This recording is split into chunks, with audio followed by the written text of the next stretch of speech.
Sosok Deddy Mulyadi kini sedang menjadi perbincangan. Bagaimana tidak? Kebijakan sang gubernur Jawa Barat itu seringkali menimbulkan kontroversi di kalangan publik.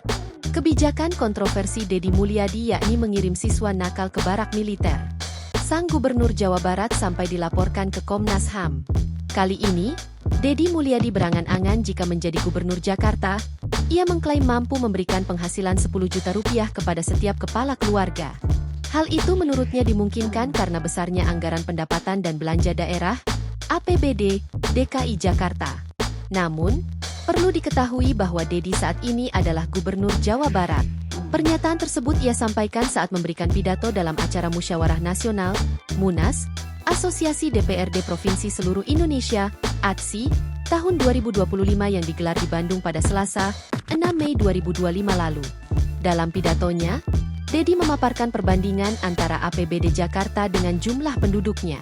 Ia menyebutkan bahwa APBD DKI Jakarta mencapai sekitar 90 triliun rupiah, sementara jumlah penduduk Jakarta ia bulatkan menjadi 10 juta jiwa.